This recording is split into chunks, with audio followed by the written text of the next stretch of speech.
Hello, welcome back to my channel. তো আজকে 10th December, আজকে আমার বাপির জন্মদিন।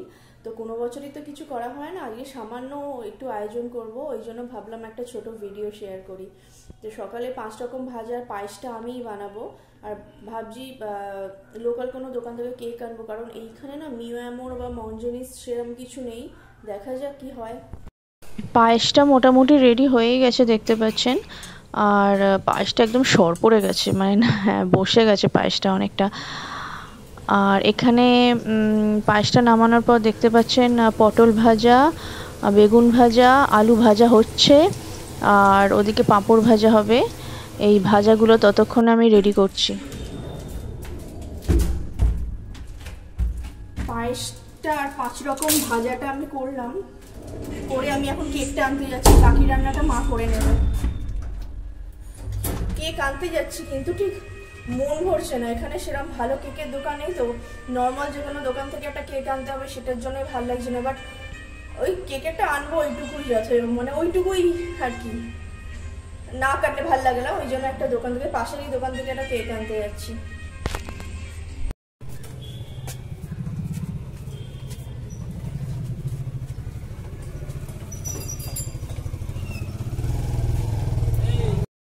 এই বাপিকে খেতে দেওয়া হবে বলে সব প্লেট, থালা, সব চামচ সবগুলো রেডি করা হচ্ছে। কি কি রান্না হয়েছে দেখা যাক। ভাত, তবে ঘি, লাল শাক, ফুলকপি আলুর তরকারি, আর ডাল, ভেজ ডাল, 5 রকম ভাজা, আর শাহি পনির, চাটনি, পাঁপড়, পায়েস, রসগোল্লা, না, দই আর সন্দেশ। প্রবলেমটা কি হয়ে গেছে, আজকে মঙ্গলবার, আমরা মঙ্গলবার যেহেতু বজরংবলী পুজো করি, ওই জন্য মঙ্গলবারটা পুরো নিরামিষ। আর বাপির জন্মদিনটা পড়ে গেছে সেই মঙ্গলবারই, তাই জন্য আজকে সব নিরামিষ করেছি। এই হলো আমার শাহি পনির। এই যে মামনিকে দেখছেন একটা একটা করে মানে ভাত বেড়ে একটা একটা করে ভাজা সাজিয়ে গুছিয়ে দিচ্ছে, আর আমি দূর থেকে দাঁড়িয়ে ভিডিও করছি। পুরো টেবিলটা খাবার দাবারে ভরে গেছে। আবার ওবেলার ভিডিও আছে, ওবেলার ভিডিওটা মনে হচ্ছে পরে দেব, কারণ হ্যাঁ, পরেই দেব।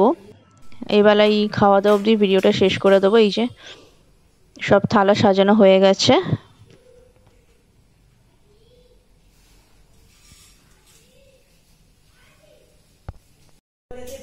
এই যে রেডি হয়ে গেছে আমাদের ভেজ থালি, আজকের মঙ্গলবারের ভেজ থালি।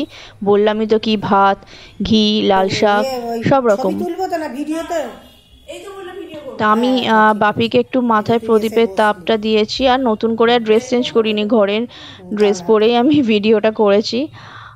একটুখানি প্রদীপের তাপ দিয়েছি, আর একটুখানি পায়েসটা যেহেতু শুভ, ওই জন্য পায়েসটা একটুখানি মুখে ঠেকিয়ে দিয়েছি।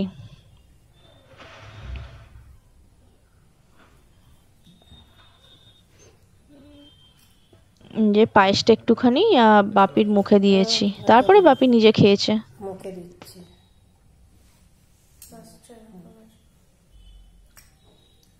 এবার চলে ভিডিওটা এইখানেই শেষ করে দিচ্ছি, মানে দুপুরবেলার খাওয়া দাওয়া অবধি ভিডিওটা শেষ করছি। আর সন্ধেবেলা যে কেক কাটার ভিডিওটা করব, সেটা আবার পরের ভিডিওতে দেব। এই একটা ভিডিওতে দুবেলার ভিডিও দেব না, কারণ ভিডিওটা অনেক বেশি বড় হয়ে যাবে। তো ভিডিওটা এখানেই শেষ করছি। নেক্সট ভিডিওতে আবার কেক কাটার ভিডিও থেকে আমি শুরু করব, সঙ্গে থাকবেন।